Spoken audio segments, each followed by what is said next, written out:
You wanted the best. You've got the best podcast. The hottest podcast in the world.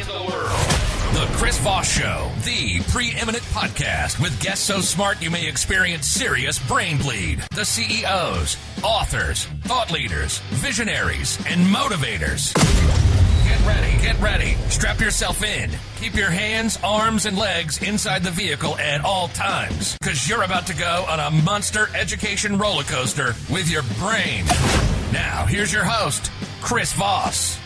Hi, folks. Chris Voss here from thechrisvossshow.com, thechrisvossshow.com. Welcome to the podcast. We certainly appreciate you guys coming by today. And now, ladies and gentlemen, a man who has moderate to severe trust issues with Santa. It's the holiday season. I even got a laugh out of my guest. Welcome to the show, my friends. I'm your host, Chris Voss. As always, we have amazing guests on the show. We have an amazing one today. He's the CEO of Dale Carnegie Associates. You may have heard of him. I read the book, How to Influence Friends and stuff in the I think in my 20s or my late teens, my late 20s. How to influence friends, or how to win friends and influence people. And I've also read the other book, How to Drive Those People Away, which is not a book you want to read.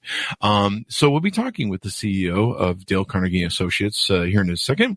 In the meantime, as always, it's the holiday season. Give the gift that keeps on giving from the family that loves you but doesn't judge you, at least not as harshly as your mom does, or your stepmom does, or your mother-in-law does. I should make that joke. I like that one. So refer the show to your family, friends, and relatives. Give them the gift this year that's free. It doesn't cost you a dime. Doesn't cost them a dime. The Chris Voss Show. Gift that keeps on giving or not. One of those two.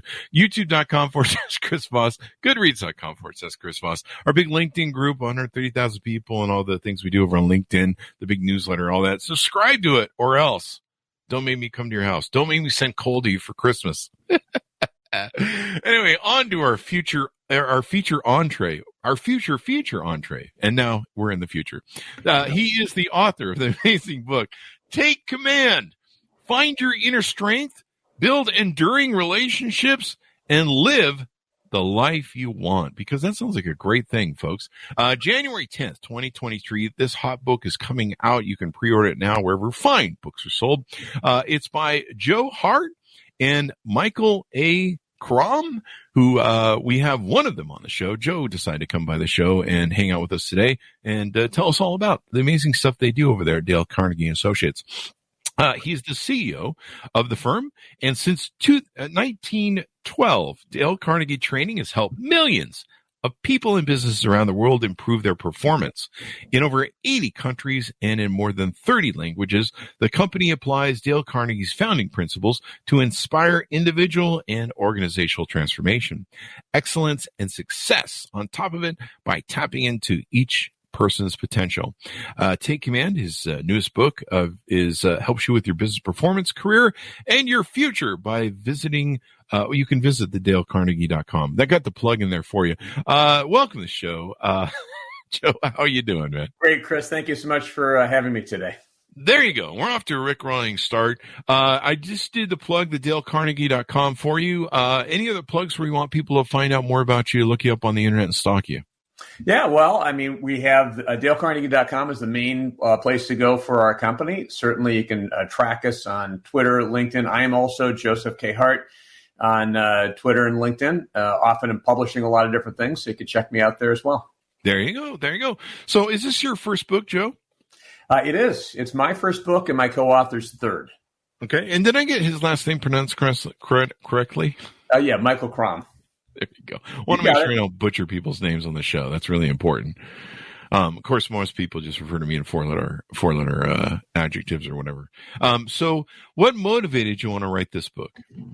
Yeah, so just some background, Chris, and thank you for asking. I've been pretty familiar with Dale Carnegie for a long time. My dad used to talk about Dale Carnegie when I was young, and as a teenager, I took the Dale Carnegie program in my 20s. It had a huge impact on my life, and ultimately the principles that Dale Carnegie taught and how to win friends and influence people and how to stop worrying and start living, it really had a huge impact on me.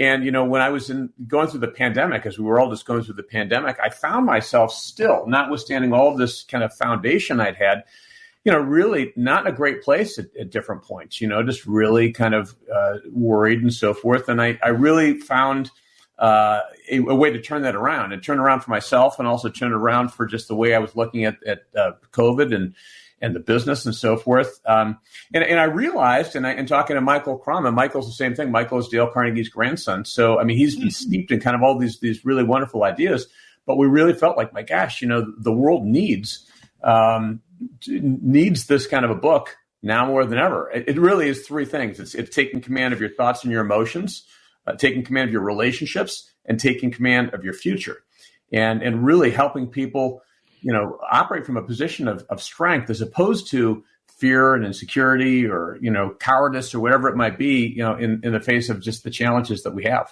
There you go. Dale Carnegie's book, How to Win Friends and Influence People, was just a watershed sort of book. For so many people have read it. So many people have taken the speaking courses that you guys do and the courses you guys do. We talked in the green room how I tried to take one of your courses, when I was younger, and I just, when you're 20, you're just trying to scramble everything in life. And, so I didn't get to it, but I probably should have. Not too late, Chris. We can get you signed up. It's never too late. At least that's what, I don't know. There's a joke there somewhere about my age, but I don't know what it is. My age, my health, or something. I don't know. But the doctor says it is. Let's say that. Lobotomist says it is. How to Win Friends and Influence People. It's kind of funny. I brought this up on Amazon. It says the only book you need to lead to success. So, is this maybe, in your eyes, is it deemed as a follow-up to maybe part 2 to How to Win Friends and Influence People, or kind of more of a standalone or an updated version? So the way I look at How to Win Friends, it is a masterpiece. It's one of the most popular books of all time. It's one of the most recognizable titles. Dale Carnegie was brilliant, and he really, you talked about, even improvement and that type of thing. So much kind of went back to Dale Carnegie and his original thoughts on how to win friends.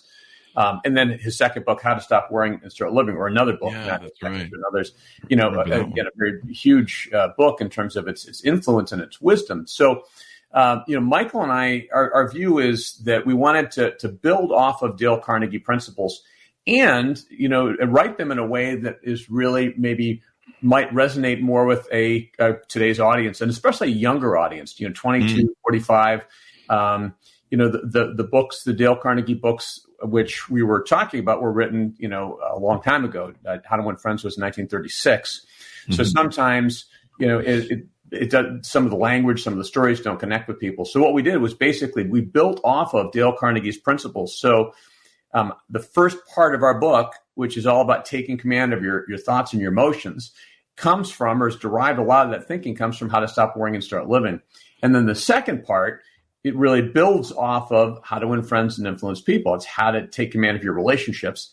And the third part, which is taking command of your future, builds on the program that Dale Carnegie had founded, the world-famous Dale Carnegie course, about your vision, being intentional, and so forth. So our view was we wanted to introduce people who may not be familiar with Dale Carnegie to Dale Carnegie.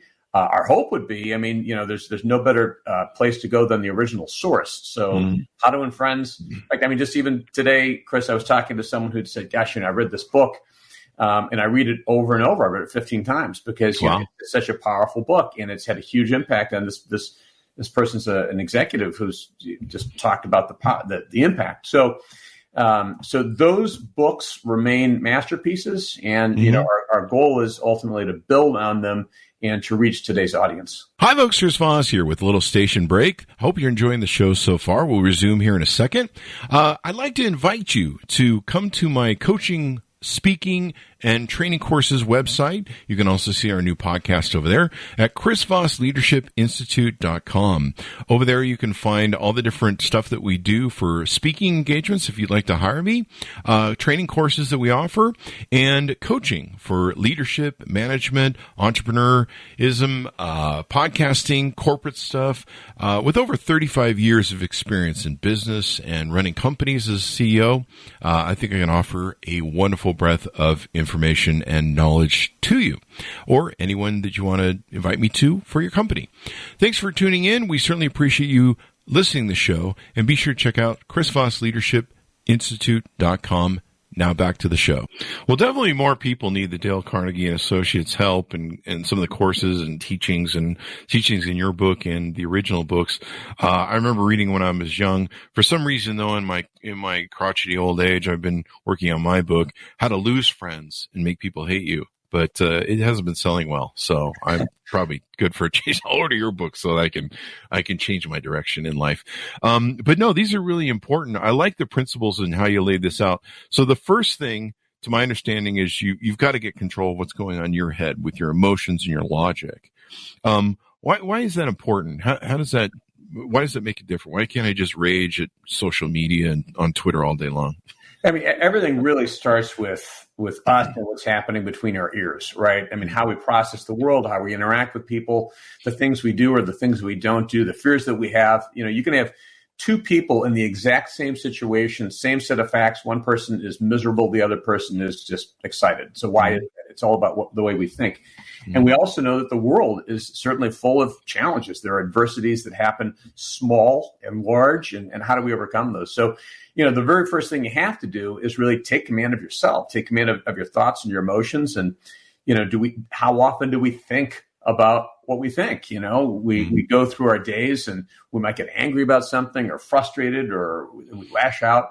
It's like, wait a second, time out. You know, am I seeing this the right way? Am I framing this the right way? Is this the way I want to feel? So that whole first part of the book is about, you know, understanding the way we think and how our emotions work, being able to take command of those things. And then ultimately, Chris, flipping so that we develop courage and resilience and strength so that we can, that leads then to, so we can have the relationships that we want and that we can build the life that we want. If we ourselves are insecure and fearful and doubtful and upset and angry and we've got low emotional control, it's hard to have good relationships. It's hard to advance in our careers. It's hard to have, you know, to ultimately achieve the kinds of things that we want in our lives. Yeah, when you're being distracted by so many things and emotions are not a good way to go through life, because you can just get blown whatever wind, you know, somebody posts something, you know, it toxic on Facebook and suddenly you're going down that rabbit hole. And social media has become a whole different bag of challenges and things that can distract you and take you on bad paths. And, you know, you mentioned before, you know, people can have differing perceptions of their world. You know, two people can go to a party. One person can see there was a bad party, boring, and all the people were unhappy at the party. The other person sees it as a fun party and interact with people and everything else. And so the mindset and perception you bring to the game, how you manage your emotions, is a very important part. You know, being in present and things makes all the difference. And so I love that you make that your first priority, because if your head's not right, nothing else can be right. That's kind of almost the foundation, wouldn't you say? 100%. I mean, it really is. And everything else flows from that. And just even going back, I mean, one of the very first questions, you know, you asked me is why did we write this book? And when I think back about, you know, in January 2020, so our organization, I have the privilege of leading an organization that spans 80 plus countries. So we've got 200 operations, 80 countries. In January 2020, we were, you know, in Zoom meetings with our China teams, hearing about and understanding what COVID was doing and locking them down. And all of a sudden, we saw our business throughout Asia. And at that time, our business was an in-person, face-to-face kind of a program. So you can imagine, it's like, okay, if you can't meet, then you can't conduct classes, and that's not good from a business standpoint for anybody. So you know, and when we saw the whole world doing this at one time, you know, as the person leading the business, I mean, as you can imagine, I was just terrified at different points.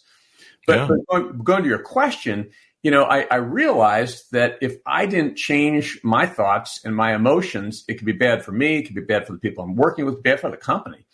And it was that kind of flip that made a huge difference, just emotionally, in saying, well, wait a second, you know, if this is a crisis, which clearly it was, you know, it's an unprecedented crisis, there has to be unprecedented opportunity.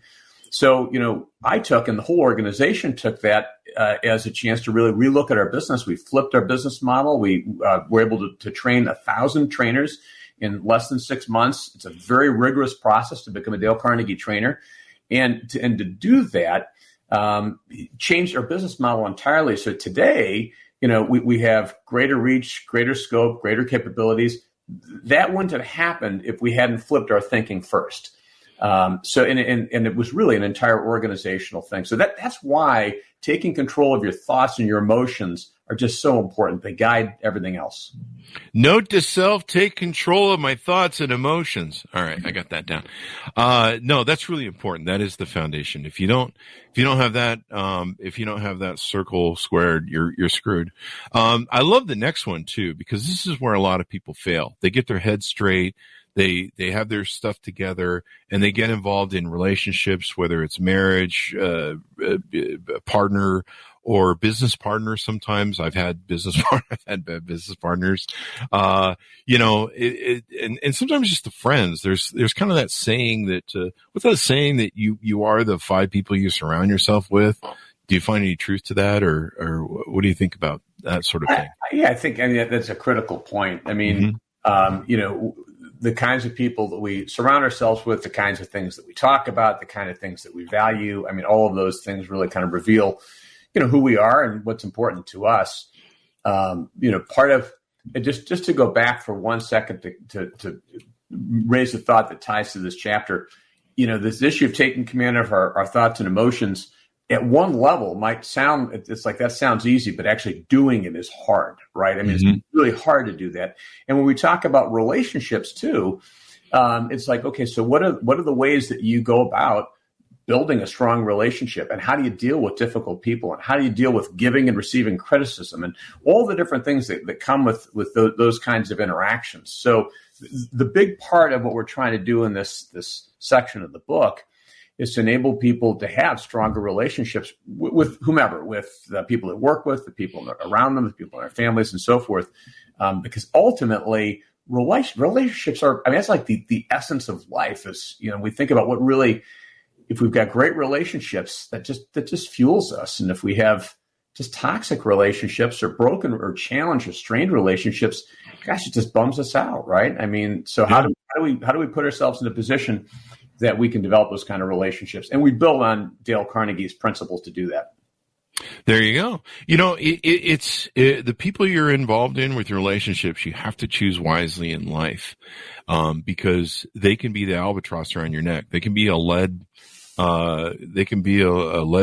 They can be, your feet stuck in concrete, thrown off a bridge, and it's really important to hone those people and surround them, because you can have the cleanest head in the world. You can have your stuff on, you can be present, you can have a lot of things you talk about in the book, but if you associate with people who drag you down, who have negative attitudes, who have issues, who just want to create problems for you or hold you down, it can make all the difference in the world. And those people affect you because you're around them all the time. They say one of the reasons we grow up around like our parents is because we're around them all the time. Most people don't grow up going, I want to be my parents. I didn't, but I inherently picked up things from them. And especially when it came down to relationships, because, people learn from their parents and the people around them growing up as to how relationships are supposed to work by the example they see. And sometimes those examples aren't the best examples. Sorry to break some of your people's hearts about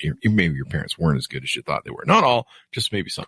But, and so we tend to replay those relationships. And so it's really good that we kind of identify quality people who are like us and surround those people, which it reminds me, I should quit having lunch every day with my friends at the prison commissary. One of the things you talk about in the book, too, is how to deal with issues of conflict, how to deal with difficult people and the conflict you may have. Do you talk about a boxing program in there, about how to do body blows, or what's inside there? Yeah, that might be a chapter we'll have to do in the sequel, in the next book. But no, it's really, but everything you're saying is spot on in terms of, the people that we are around. And sometimes we are around people, whether we like it or not, whether we choose it or not, who are difficult. And then the question is, well, how do we deal with those people? And there's a couple things we talk about in the book. One is that sometimes the issue with difficult people is more about us than about them. Oh. You know, how do we respond to something? Oh. We might look at someone else and like, gosh, that Chris is such a pain. I can't. Not you. It's true. It's true. Yeah. Chris. It's a different Chris. But all 8 of my ex-wives say the same thing. But the number one, sometimes we perceive that someone's difficult, and they might not even be aware of it. We assume positive intent. I've had situations before where I thought someone was either trying to hurt me or trying to do something else, and I've actually gone and talked to them, and they weren't even aware of it. They weren't aware that they were being negative in a meeting, or that they were. It's like, oh my gosh, I'm so sorry. So but you might not even be able to get to that point if I don't first start and say, well, wait a second, how am I seeing this? And how do I handle my own emotional situation around what might be someone who's critical or negative or whatever? And but we talk about boundaries and making sure, have we communicated boundaries? Have we set boundaries? Do people understand? Mm-hmm. Sometimes, we use an example in the book, Chris, about the boss is to say, Chris, I need us to work on this. And the boss may not know that you've got 10 other things. Have you communicated, hey, I can't do this because, or here's what I can do? Instead, we might not do that and just present it. So have we set boundaries? Have we communicated those boundaries? And then at the end of the day, there are situations where, exactly as you said, you might just need to cut people off and say, this is not a person that should be in my life. In some cases, that might mean switching a job. In some cases, that might mean switching a significant other. But there are situations that require, separation. There you go. I mean, it definitely does. I mean, I've learned that it used to be, we got huge on social media back in the day, and I've always had big audiences, even with brick and mortar, and so my policy had always been, hey, friend everybody, and the bigger the group, the more the merrier. But man, after a while, you had so many people, and there are some people that are vampires that will suck just your positivity out of you. Whatever you do, they'll find the dark spot in it. Oh, you don't want to go be an entrepreneur. That's there's a lot of failure over there. But you're right. The boundaries are like so important. And I found more and more people are talking about boundaries lately. And boundaries are so important. And, I've had to sit people down and say, look, man, you're being a negative Nancy, like way too much. Like, and that's all you're about. Like, it's not like, like I'm sometimes negative. Maybe all the time. But sometimes you can be a little negative. You're like, I don't like this or whatever. But when you have that prone person that just like everything is negative, everything is dark, whenever you're around them, you're just like, oh God, this person. Setting those boundaries is so important. And just going, there's a line here now, and don't cross it. And talking to sometimes people about it. Like I've had to do that where I've gone, hey man, have you ever noticed that you're always freaking negative? No, I'm not. See, there you were right there. But setting those boundaries are really important. And you're right. I mean, I've just learned. I mean, I don't even like if I block somebody on social media because they're being really destructive, toxic, or some sort of political thing where they're just being really wrong-headed. I suppose I don't even respond anymore. I just go block out. Not even going to argue with you. Not even going to try and figure your stuff out. I'm not even going to try and figure out who dropped you on your head when you're a child. It's just not my problem anymore. And it's really important because when you clean up that atmosphere and you have loving, kind people that build you up and lift you up and take you places, well, then you're a king who's got one of those people who carry them. That's awesome. Anyway. 100%. I mean, it's maybe not the king, but certainly, it's life is, in one level, life is, we hope, long. In another hand, it's short. This is the life we've got, and there are people who can make our lives just miserable. And sometimes, again, it's unintentional. They may not know. It's just like you might say to somebody, and Chris, I think you could say almost anything to someone if you say it in the right way, which is something we teach in Dale. It's true. Yeah, I learned that in sales. Yeah. I mean, how do you say something to someone in a way that doesn't necessarily put them on the defensive? And there are ways to do that. But at the end of the day, if you've gone to your friend and the person just is going to persist being the way they are, and this is bringing you down, and just it's like, oh my gosh, every time I talk to this person, it's just this negative energy. Yeah, then that's probably the point at which you might say this just isn't worth it. Yeah, and you set boundaries that say, hey, look, we have that line, and if you cross it, we can't do this anymore. So that kind of helps. Which most of my girlfriends set a boundary. If you don't quit throwing your socks and your underwear on the floor, it's over. Which is probably why I'm still single. And then the next step you guys get to is how to live courageously and intentionally build a vision. This is the word I love. I love the word vision. I love the word vision. So talk about that. How do we? What are some of the aspects of that? Of course, people need to go buy the book. One of the cornerstones, I think, for the book is the idea of, and our Dale Carnegie course is about the importance of being intentional. There's so many things that happen. I mean, if you ask people, Chris, I this is not a statistical study, but I'd say 9 out of 10 people you ask how you're doing, they're going to say I'm busy. I'm busy. It's like everyone's busy, and we have so many things going on. But what can happen is if we're not intentional, if we're not focusing on what's important to me, what are the things that I want to accomplish in this life, what's the kind of legacy I want to leave, what are the kind of people I want to be around. If I'm not intentional about those things, then life can just literally whiz right by. We know that many people who are older or they're on their deathbeds, they regret things that they didn't do. They regret that they weren't more intentional. So that last part of the book is all about getting people to think about, look, what are your values? What are the things that are important to you? What's the impact you want to make? And then, what's your vision for yourself? And this is an exercise we take people through in the Dale Carnegie course, which is, if you think about yourself, and you can do this at whatever point in time you want, 3 months, 6 months, 10 years, where do you see yourself? And you take yourself through an exercise of thinking about, where do you see yourself financially? Where do you see yourself socially? Where do you see yourself in your career? Where do you see yourself in your community? Where do you see, But when you start to think about those kinds of things, if we've written those things down and thought about them, they can draw us forward. And one of the things we talk about in the book, and it's something we teach in our programs, is the importance of using present language. So, sometimes people will say, in 3 to 6 months, I will be doing this. I will be doing this. It's like, no. Okay. In 3 to 6 months, I am fit. I am running a marathon in my personal best. I am getting a promotion. I am whatever it is. And the reason we do that is because the mind works in a way that when something is present, it becomes more real. So you say, I will. Well, maybe you will, maybe you won't. But that vision part and the legacy part, and everything else in the book, Chris, leads to that last section. You can't take command of your future if you haven't taken command of yourself first. Take command of yourself. Take command of your relationships. It's yourself and your relationships that will ultimately lead to the kind of future you're going to have. And if you do those things, then you can live an incredible life, meaningful life, one that's meaningful to you. Definitely. I love the way you guys laid it out because it makes so much sense. If you're not present, you don't have your head in the right place. And then people, starts with you as the center and then everything around you.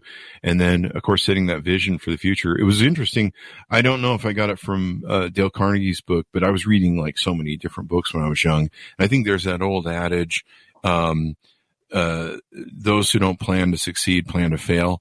But I had written down a bunch of goals. I wanted to make $100,000 a year. I wanted to, do all the stuff, have my own business, and I'd written them down. And, I found them years later and I'd accomplished most of the things on the list.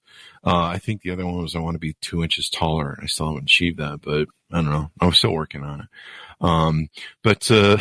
I don't know what that means.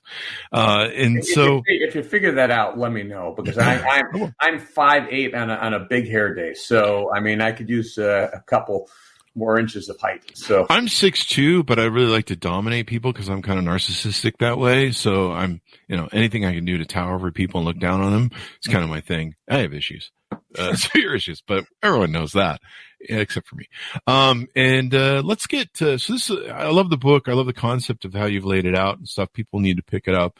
It'll be a great second or third chapter or third book in Dale Carnegie. Did you just do 2 books or did you do more than 2 books? He's actually done many books. These were the 2 most popular books. He's written a book on Lincoln. He's written a book on public speaking. He's written a number of books. So, but these 2 books, How to Win Friends and Influence People and How to Stop Worrying and Start Living, are the 2 that really have been, the best sellers by far. There you go. So let's get into Dale Carnegie and Associates and why people should check you guys out, check out some of the courses over there, et cetera, et cetera. Well, a lot of times people could read a book. You could read How to Win Friends. You could read How to Stop Worrying. You could figure out some of these things yourself. But if you really want an experience, we have programs and courses all over the world, in person and online, that will really work with people to achieve the kinds of things that are important to them. And frankly, a lot of times we're working with companies, large organizations that will bring us in to help them develop high-performing cultures. And how do you get people working together and just being more effective and so forth. So our programs include things like the Dale Carnegie course. That's about self-confidence and people skills and communication skills and leadership in stress and worry. We've got leadership programs, high-impact presentation programs. So let's just say you're nervous. I know you're not, Chris, about giving a speech. You stand up and give a speech or give a talk. But some people, I just think of everyone as being naked at the time, so that's how it works. And whatever works. I just pretend that I'm naked, and then they have to watch. So no, I'm just kidding. Sorry, these are jokes. My bad. That's funny. I get your sense of humor. It's great. So I apologize to my audience. No, it's all good. So, quit interrupting you. But no, a lot of people, I think, in sometimes you're not going to be on a speech with 1,000 people. You might just be in a small group, but people, it can not, maybe they don't know the techniques, so they don't know how to really communicate their thoughts. But we know that people who go the farthest in life are often those who can communicate really effectively. So, so we have Dale Carnegie. These are courses that you can take that are instructor led, and where people will work with you one-on-one and with a group to help you kind of have those breakthroughs. A big part of, I'll just tell you my experience. I took a Dale Carnegie course as a young lawyer, and frankly, it caused me to challenge myself in terms of my vision. And I came to the conclusion that as much as I was a good lawyer, I wasn't a happy lawyer. I left the law. I went into business. It also really gave me better human relation skills, Chris. I mean, much more empathy than I had. I mean, who'd think that as a young lawyer I wouldn't have empathy? But is that a lawyer joke? That's a little bit of a lawyer joke. Wow. It's a lawyer with empathy might be a little bit of a oxymoron. I'm going to get hate mail. I'm just kidding. No, it's fine. I'm still, they get the jokes. I'm still a licensed lawyer, but just not practicing one. So, but in any event, the point is that, I took that program and it really helped me engage people much more effectively. So I went into business and, was able to really, work with teams, maybe in a way that I couldn't have before, and develop better friendships. I think I'm a better father. I hope. My kids might differ. Better husband, hopefully a better leader because of the things I've learned in our programs. That or just beat them well. I'm just kidding. Don't do that, people. That's a joke. We live in a world, and we've had a lot of authors that have come on and talked about this and studied this new remote world we live in, and how you really have to lead people, communicate effectively, not in person as much anymore. And to me, it's much more challenging. As a CEO of my companies over the years, I could get in a little soapbox in the department, stand up there or stand at the head of a table and blah, blah, blah, and pitch out my vision or whatever sort of BS I was selling to my poor employees. But I can inspire them. I can motivate them. They were in the office. I can meet them and go, "Hey, how's it going? What are you up to today? What do you need help with?" And they'd be like, "Oh, wait, we don't like you." And so I could do that. But now, a lot of remote companies, people are working at home. So you can't walk around the office and touch people, see who's maybe having a bad day. You can't find people who are, they're maybe overloaded. One of the things I used to have to deal with as a CEO is a lot of psychiatry where people would come in and be like, "Hey, Chris, I'm not selling well this month. I got problems at home. I got this." I have to play psychiatrist and get their head just like a basketball coach or anything else. If your player's head is in the game, you gotta go in and do surgery, man. You gotta get that thing straight.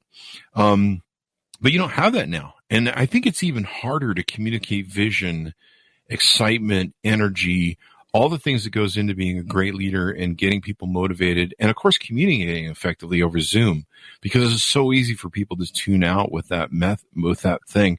So I think even more now it's important for you guys' courses and the things you guys teach on how to do that really well, because reaching through that screen is much harder than doing it in person, I think. Oh, yeah, there's no question. And thank you for saying it. You're right, because one of the things we are teaching people is how do you work effectively virtually. We were doing that before the pandemic. A lot of companies were already kind of moving in that direction. But you're right, and it's harder for leaders in many ways because they don't have that direct in-person contact. And so then the question is, how do they do it? And part of it is, you got to be more intentional. You got to create time. You've actually got to make time and schedule time and spend time with people to do that. And then you've also got to know how to communicate through this kind of two-dimensional thing, and you can't see all the body language. You can't see everything else, the way that you could otherwise. So, how do you really develop trust with people that gets them to be willing to open up the way they might if they were in person? So how do you develop that relationship? And certainly those are really important qualities, and they're going to continue to be in the years to come, because, and I don't know, Chris, if you have a point of view about this, about, whether things are going to go back to full in office or whatnot. Our thought is that it's going to continue to be some mix of hybrid for years to come. Some are going to go back, some aren't going to go back, some will be in between. But, this type of thing that we're doing right now is not going away, right? So yeah. We've crossed the Rubicon. That's out of the box. You're not putting it back. And unless we enter a world where there's lots of unemployment, I don't see that happening anytime soon. But, the baby boomers left the market. They retired early. That's one of the biggest problems we have. And that's why employment isn't going to return to what it used to be.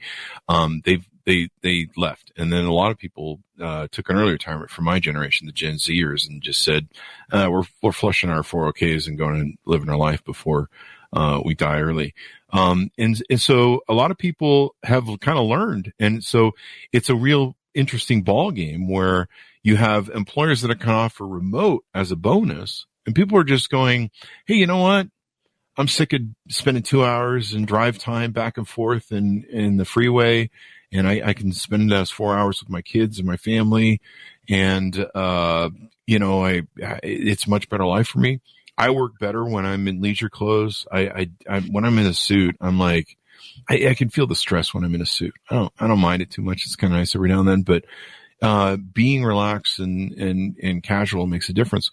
But yeah, one of the other challenges is these folks are, some of these at these corporate levels, they're going through like 10, 13 Zoom calls a day. Yeah. And it's just a marathon. Like my friends will talk about how exhausted they are. And so being able to communicate effectively, get to your points, and convey leadership. I mean, a lot of leadership is inspiring. A lot of what I would do when I would go around my office was, to mentally touch my employees and go, hey man, how's it going? I'm here for you. Great job. Whatever it was, I was the cheerleader. Right. And then I also was the communicator of vision. Here's where we're going. Here's why this is important. Here's why, I'm the guy on the ship going, we're all going to there. And so being able to communicate is much harder because, people are just sitting at home going, really? 13th Zoom meeting of the day? Oh God, no, whatever, man. So, usually they're probably tuned out by, I don't know, noon or something. So there you go.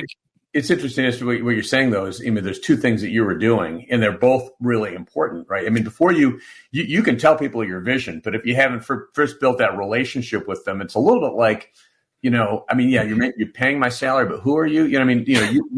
You were talking about them and understanding and building a relationship and building trust. And once you have that trust and that foundation, then you can say, let's talk about a vision. Let's talk about where we're going. And people, then people can get genuinely excited. But you're right. It's harder today in some ways with all of the Zoom.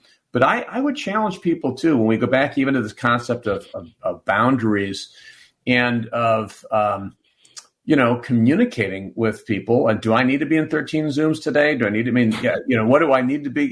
Can I have the conversation with my boss?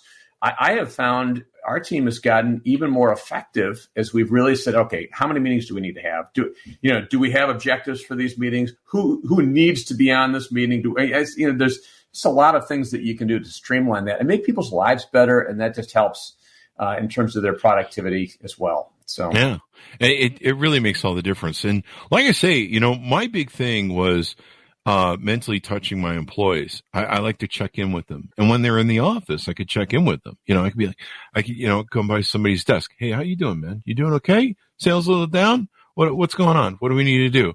Oh, hey, your sales are awesome. You're kicking ass. You're taking names, man. Keep it up. Rah, rah, rah. I pretty much walked around my office with a cheerleader outfit. That was weird. And they thought it was weird too. And HR said I can't do that anymore. So there's that. But no, I mean, that's what I would do. I do the pump up. And to me, I can't imagine doing that. I mean, and part of it was that one-on-one that you really can't do on a Zoom call when there's 500 people, plus it kind of looks bad when you're like, hey, Joe's kicking butt and Joe's doing a great job. And everyone else is like, did you say the rest of us suck? So it's kind of a whole different thing, but yeah, pitching that vision to communicate. Now, a lot of people, at least me, had this perception you only have a few courses. And one is the speaking. You guys are well known for, more empowerment and better attitude and stuff. I'm sure I'm getting this wrong. But you guys have it looks like almost hundreds of courses. Is that correct? We do. So we've got some courses that are maybe kind of core courses. You think about the Dale Carnegie course or sales or leadership or customer service or some of these kinds of things that are there. But we also have other many other kinds of programs, dealing with difficult people, disagreeing agreeably. Some of these things that are, overcoming the fear and horror of public speaking. These are they're dimensions that might tie into something larger. But a lot of what we're doing for, especially our larger corporate clients, is creating these custom programs. It's really understanding kind of where they are, where they need to be with their people, how do they develop that culture and that sense of trust and getting people working together. So to some degree, Chris, it might be kind of mixing together different things to create something specifically for them. Mm-hmm. So it's a range, and it's pretty exciting. It's just in terms of all that's happening right now in the world. From a business standpoint, I think there's a lot of opportunity for companies that really get this down to accelerate and to do things they've never done before. And it's fun for us. It's an honor for us to be a part of that. I was talking to a company the other day. We've trained all of their salespeople, and they're thriving. It's exciting to be a part of that. So it's so important to teach these skills. I mean, there's probably an endless list of great leaders, probably presidents, powerful people, and CEOs and businesses that have taken your guys' speaking course, and their lives have just been better for it. I've had some people that have taken the course that have told me, I'm probably never going to go be a public speaker, but learning that skill and, everything that goes into it made me better at everything I could do. And it's inspired, I think, millions and millions of people. We've had millions of people take our programs. Tens of millions of people have read the book. But just going back, sometimes people will take the program because they think it's a public speaking program, and it really is so much more than that. One person who took it, if you can Google Warren Buffett and Dale Carnegie, and you'll see a video of him talking about, he took the program originally because he was nervous about speaking, but ultimately it helped him in so many other ways. And that's what it does. It helps people with their confidence, with their skills, with their relationships, with their ability to lead, with their empathy. So you might start with a desire for one thing, but it's way broad. And stress and worry, frankly. I mean, I'll tell you, Chris, I became a Dale Carnegie trainer myself in 2019. It was a little bit of the undercover boss. I went through this long program to become a trainer. It was very, very rigorous. And I just taught a program recently in Atlanta. And one of the main takeaways that people had from this course, a lot of it was stress and worry. People are stressed right now. Yeah. And it's like, all right, well, how do you deal with that on a day-to-day basis? And how do you work through it? And how do you turn that stress into something that actually is not bringing you down, but you can flip it so that actually it's wind at your back? How do you do that? And that's part of what we teach. There you go. And there's the pitch, ladies and gentlemen. There you go. Anything more you want to tease out on Dale Carnegie Associates and or the book? Well, we have a lot of other resources on our website, and thank you for asking. We do global research, so there's research on engagement, driving cultures, leadership, those kinds of things. We're excited about the book. This is we're partnering with Simon & Schuster, a great publisher. And we're really excited about hopefully having an impact. By the way, there is going to be an online workbook that goes with people, too, to help them kind of work through this. We're also going to have webinars that people can take. There will be some free sessions so that they can kind of get previews into the book and some practical abilities to apply it. So there's going to be a lot that we'll be doing to support it. So they can go to dalecarnegie.com for more information. We're also going to have a takecommand.com site set up as well. But I don't think it's not quite ready to launch. Look forward to seeing that, man. That'll be awesome. I encourage everybody to check your guys' courses. I mean, I've talked to so many great leaders that have been inspired by you guys over the years, and it's just there's a reason it's kind of it's a thing that's been around forever, and it inspired so many people. So give us any other plugs you want to shout out on the show so people can find you on the internet personally. Yeah, so Joseph K. Hart. I couldn't get Joe Hart, go figure, on Twitter or LinkedIn, but I post frequently. But those are the two best places to reach me. And the one other thing, Chris, I know you got a great audience, and you run really a fantastic podcast. So thank you for having me on it. We're getting to the end of the year. We're getting to the holidays. People are going to go through. I mean, it's you're around family. You get those kinds of tense situations, and there are a lot of things here in terms of Dale Carnegie that can help people work through those relationships. But as you think about the beginning of the year and you think about New Year, this is a great time to take command. Take command of 2023. Every single person listening to this podcast, watching this podcast, has kind of an inner greatness that they may or may not see or may or may not feel right now. And part of what Dale Carnegie's about, and part of what this book of Take Command is about, is helping people unlock that and get that out and really live the kind of life that they want to have. So my hope is that you're already living a great life. So, but hopefully all of your listeners, and we can all take command and live the life we want in 2023. There you go. Well, thank you for coming on the show, Joe. We really appreciate it. Thank you for having me. Thank you. And folks, go order up the book. Hey, guess what? This book comes out January 10th, 2023. If you order it now, you can, it makes a great Christmas gift. You can give away, tell people it's coming, all that good stuff. I mean, you got that. It's what a great gift to give at Christmas. The gift that keeps on giving, that improves people's lives, which is different than the book that I had, How to Lose Friends and Make People Hate You. I'm still working on that one. Yeah, just to mention too, I'm sorry, just to jump in, it is available on Amazon for pre-order right now. So that if people pre-order it right now, then as soon as it releases January 10th, they should get it the next day. So. There you go. What a great gift to give away. And a great way to lead off the beginning of the year, right? Because so many people, they set the resolutions at the beginning of the year. They're like, I want to do better this year. This is a great way to lead off with that. So there you go.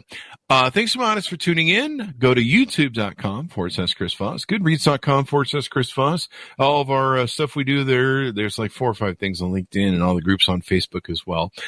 Thanks for tuning in. Be good to each other. Stay safe. And we'll see you guys next time. That should have a sound.